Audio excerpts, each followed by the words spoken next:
5월 13일 수요일 새벽 묵상입니다.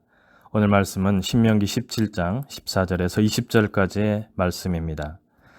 내가 내 하나님 여호와께서 내게 주시는 땅에 이르러 그 땅을 차지하고 거주할 때에 만일 우리도 우리 주위의 모든 민족들 같이 우리 위에 왕을 세워야겠다는 생각이 나거든 반드시 내 하나님 여호와께서 택하신 자를 내 위에 왕으로 세울 것이며 내 위에 왕을 세우려면 내 형제 중에서 한 사람을 할 것이요 내 형제 아닌 타국인을 내 위에 세우지 말 것이며 그는 병마를 많이 두지 말 것이요 병마를 많이 얻으려고 그 백성을 애굽으로 돌아가게 하지 말 것이니 이는 여호와께서 너희에게 이르시기를 너희가 이후에는 그 길로 다시 돌아가지 말 것이라 하셨음이며 그에게 아내를 많이 두어 그의 마음이 미혹되게 하지 말 것이며 자기를 위하여 은금을 많이 쌓지 말 것이니라.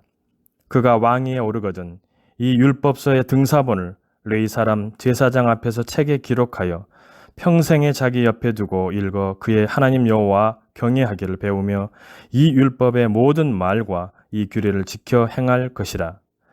그리하면 그의 마음이 그의 형제 위에 교만하지 아니하고 이 명령에서 떠나 좌로나 우로나 치우치지 아니하리니 이스라엘 중에서 그와 그의 자손이 왕위에 있는 날이 장구하리라. 아멘. 사무엘 시대에 이르러 이스라엘 백성은 제사장과 재판관을 통한 하나님의 통치를 거절합니다. 주변 나라들처럼 강력한 군사 조직과 왕권을 소유한 왕이 있어야 한다고 주장합니다. 사사기는 그때의 왕이 없으므로라고 여러 번 말하지만 실상은 이스라엘의 영원한 왕이신 하나님을 신뢰하지 않는 결과였습니다. 슬프게도 하나님은 이스라엘 백성이 그렇게 행할 것을 미리 알고 계셨습니다. 그래서 약속의 땅에 들어가 백성이 왕을 요구할 경우에 지켜야 할 말씀을 주십니다. 하나님은 모든 과거와 현재와 미래에도 한결같이 신실한 분으로 우리를 끝까지 사랑하시는 참 아버지이십니다. 이스라엘의 왕을 세우는 가장 첫 번째 원칙은 하나님이 택하신 자를 세우는 것입니다. 그리고 이스라엘 백성 중에서 세워야 합니다. 이방인을 이스라엘의 왕으로 세워서는 안 됩니다. 인간 왕이 세워져도 이스라엘이 하나님의 백성이라는 사실은 변하지 않습니다. 그렇기 때문에 자질을 따져서 왕으로 세우는 것이 아니라 하나님이 택하신 사람을 세우는 것입니다. 우리가 기억해야 할 사실이기도 합니다. 지위고하를 막론하고 소유의 많고 적음을 물론하고 영원히 우리의 왕은 하나님이십니다. 하나님은 왕이 지켜야 할 규례를 알려주셨습니다. 왕은 군사와 군마를 많이 소유해서는 안 되고 군사력을 강화하기 위해 애국과 교류하지 않아야 했습니다. 하나님은 다시는 그 길로 돌아가지 말라고 명하셨습니다. 이스라엘의 왕은 군사력이나 크고 강한 성이 아니라 하나님을 의지해야 했습니다. 전쟁은 하나님께 속한 것임을 믿어야 했습니다. 눈에 보이는 힘을 따르는 것인지 보이지 않는 하나님을 신뢰할 것인지를 놓고 싸우는 영적 전쟁이었습니다. 이스라엘 왕은 또한 후궁을 많이 두어 마음이 그리로 쏠리게 해서도 안 되고 자기를 위해 은과 금을 많이 모으는 것도 금해야 했습니다. 다시 말하면 힘이 있어도 마음대로 휘두르지 않고 돈이 있어도 자랑하지 않고 쾌락을 즐길 수 있어도 절제해야 했습니다.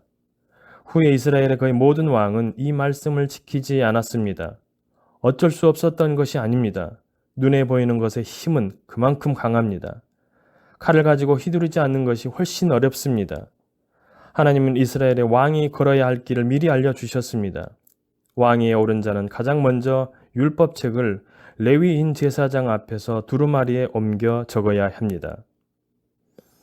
그리고 자기가 옮겨 적은 율법책을 평생 옆에 두고 읽으며 그 말씀에 순종해야 합니다.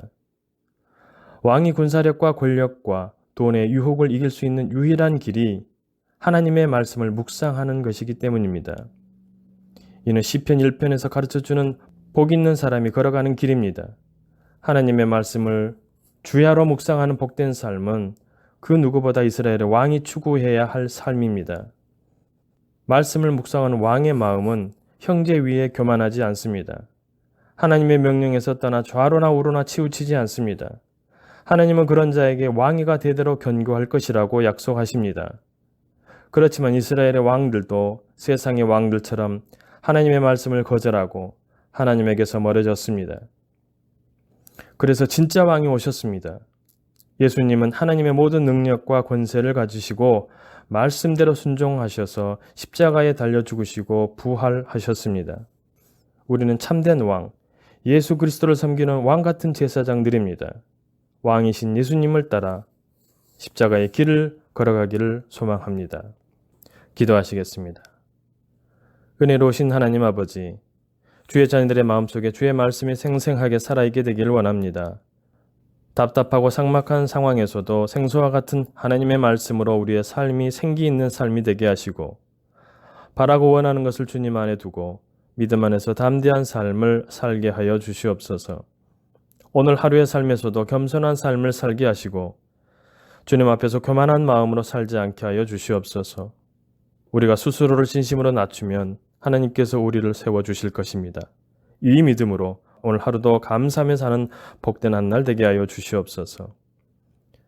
주님, 최근 코로나19의 상황이 안정화되어서 이제 국가에서 생활 방역으로 전환하였습니다.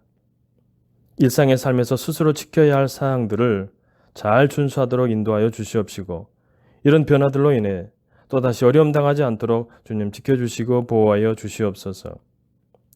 언제나 우리와 함께 하신 사랑 많으신 예수님의 이름으로 기도드리오며 이제는 주님이 가르쳐 주신 기도를 드리오니 하늘에 계신 우리 아버지, 아버지의 이름을 거룩하게 하시며 아버지의 나라가 오게 하시며 아버지의 뜻이 하늘에서와 같이 땅에서도 이루어지게 하소서. 오늘 우리에게 일용할 양식을 주시고 우리가 우리에게 잘못한 사람을 용서하여 준 것 같이 우리 죄를 용서하여 주시고 우리를 시험에 빠지지 않게 하시고 악에서 구하소서. 나라와 권능과 영광이 영원히 아버지의 것입니다. 아멘.